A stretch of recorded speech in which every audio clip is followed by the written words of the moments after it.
आज ये साबित करने का दिन है कि आप लाल लाल आंखें दिखाइए, 56 इंच का सीना को लाइए, कांग्रेस पार्टी आपके साथ है। भारत के प्रधानमंत्री जी जो चुनावी रैलियों में कहा करते थे मेरा 56 इंच का सीना है, तो आज आपको एक 56 निकालने का समय आ गया है। उसको साबित करिए और जहां भी है देश के कोई भी कोना में है उस आतंकवादी को उसी लहजे में उसी हिसाब से जिस तरह उन्होंने पूछ कर और गोली मारने का काम किया है उसको इनकाउंटर करिए। को चलाने के लिए आपकी आंख में वो गुर्राहट होनी चाहिए, वो लाल लाल आंख होनी चाहिए, चाहे वो आतंकवाद हो या आपके सीमा पे कोई अगर दृष्टि डाल रहा है वो थर थर कांपे। नैरेटिव चला रहे हैं, जात नहीं धर्म पूछा, अरे तमाशा बना दिया। जात नहीं धर्म नहीं पूछा, माहौल बना रहे थे। आतंकवादियों ने हिंदुओं को टारगेट किया। अरे साला बुर्बक बेवकूफ महामूर्ख। अभी सिर्फ और सिर्फ हम ये डिमांड करना चाहते हैं कि जो लोग दोषी हैं उनको आइडेंटिफाई करके उसके लॉजिकल एंड तक उनको अंजाम तक पहुंचाना चाहिए। 22 अप्रैल को दोपहर 2:30 बजे की जो घटना है ये सिर्फ जेएनके के लिए ही नहीं, अभी तो पूरे देश के लिए एक शर्मनाक घटना है, हृदय विदारक घटना है। आपने देखा कि किस प्रकार से कुछ आतंकवादी जो घूमने आए, जो हेलेनिक विदेशी भी थे, देश के भी नागरिक थे, अंधाधुंध फायरिंग करके उन लोगों का हत्या किया। देखिए, एक चीज है, ऐसी घटनाओं की पुनरावृत्ति दोबारा। आपने देखा होगा कि कुछ वर्ष पूर्व पुलवामा में भी हमारे वीर शहीदों ने अपनी शहादत दी। हमारी सरकारें आती हैं जाती हैं, लेकिन जो भी सरकारें हों उनकी राजनीतिक जिम्मेदारी है, जो हुकूमत में बैठे हुए लोग हैं उनकी राजनीतिक जिम्मेदारी है कि आप आतंकवाद के साथ में कैसे लड़ रहे हैं। आपको ज्ञात होगा कि हमारे इस देश के आदरणीय प्रधानमंत्री नरेंद्र मोदी जी ने कई सभाओं में इस बात का जिक्र किया था कि हम देश को चलाने के लिए 56 इंच का सीना चाहिए। देश को चलाने के लिए आपकी आंख में वो गुर्राहट होनी चाहिए, वो लाल लाल आंख होनी चाहिए, चाहे वो आतंकवाद हो या आपके सीमा पे कोई अगर दृष्टि डाल रहा है वो थर थर कांपे। आज ये दिन, आज ये साबित करने का दिन, कल की जो घटनाएं हैं, पहलगाम की जो घटना है, आज ये साबित करने का दिन है कि आप लाल लाल आंखें दिखाइए, 56 इंच का सीना को लाइए, कांग्रेस पार्टी आपके साथ है। राजनीतिक बयानबाजी से देश का बॉर्डर नहीं सुधरेगा, देश का आंतरिक गृह युद्ध नहीं सुधरेगा, उसके लिए आपको पॉलिसी की आवश्यकता है। ये राजनीतिक मुद्दा नहीं है, कि देश का आंतरिक मुद्दा है। देश का, आज देश को अपनी साख को बचाने के लिए आज सामने आना होगा। जिस प्रकार से आदरणीय हमारे गृह मंत्री अमित शाह जी तुरंत जम्मू कश्मीर रवाना हुए, उसी रफ्तार से आपको चिन्हित करके आज उन आतंकवादियों को खोज करके आपको उनको कठोर से कठोर सजा देनी होगी।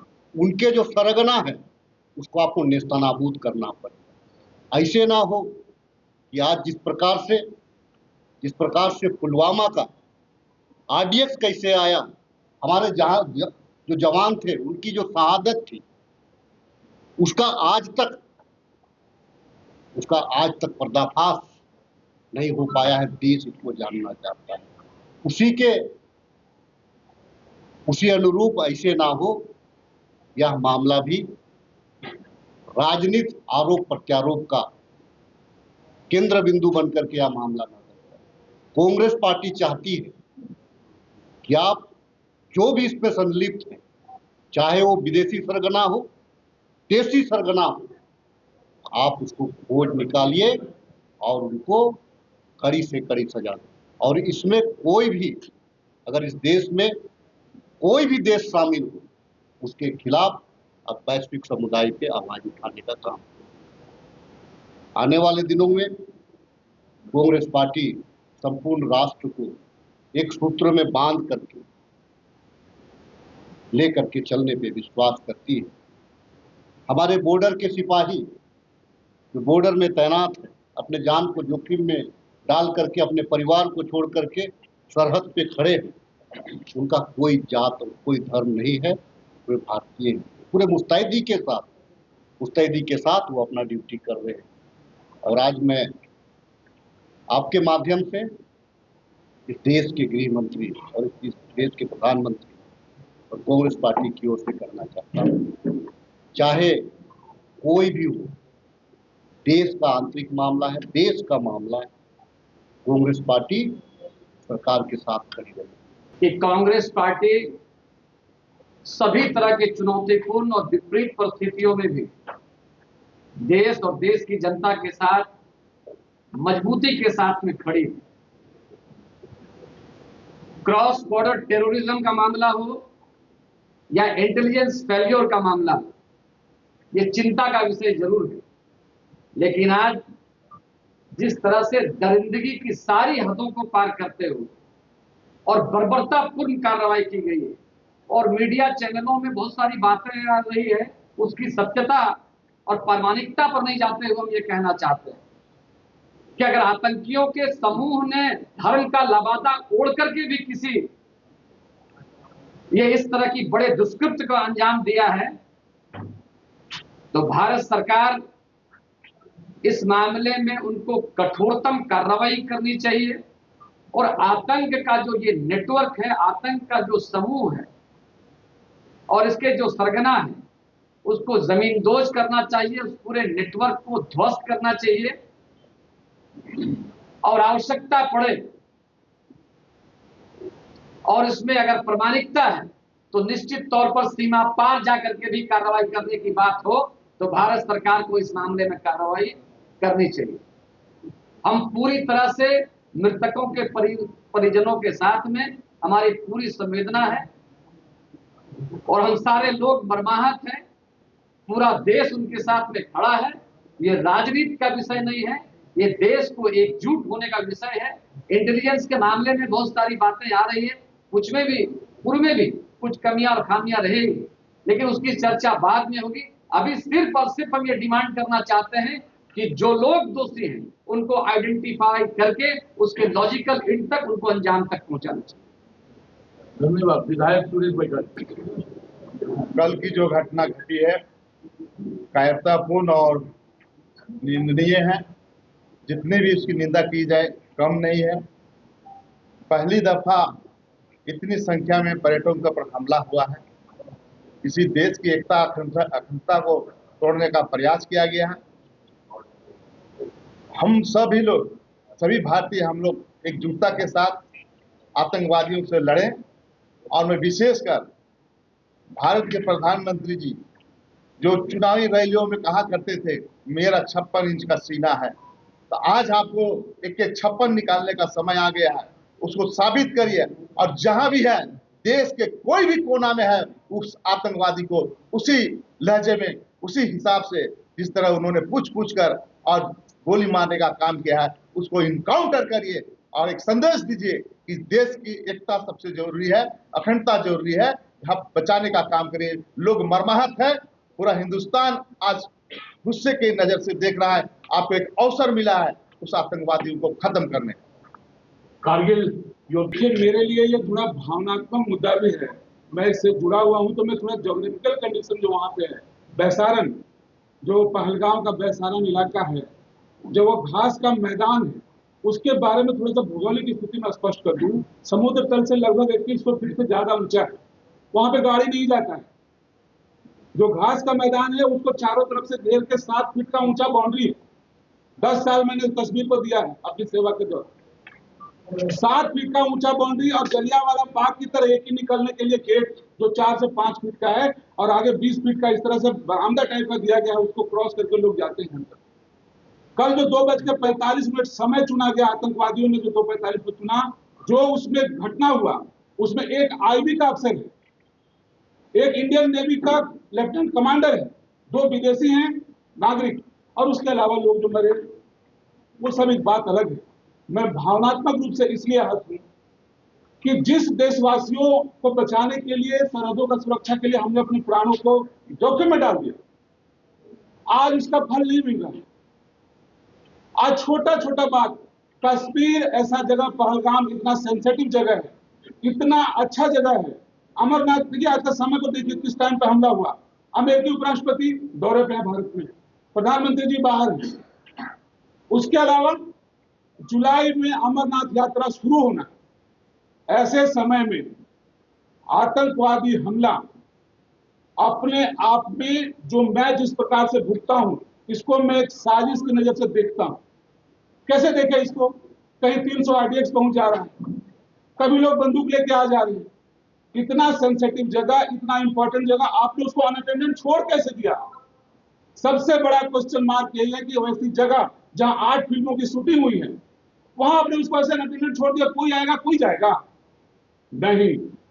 मैं इसको देखता हूं, शंका की दृष्टि से देखता हूं, शक की दृष्टि से देखता हूं। मुझे ऐसा लगता है कि देशवासियों की भावनाओं को कैच करने का कहीं इसका माध्यम तो नहीं बना रहे। बिहार में जो चुनाव होने वाला उसका बैकग्राउंड तो नहीं ले रहे।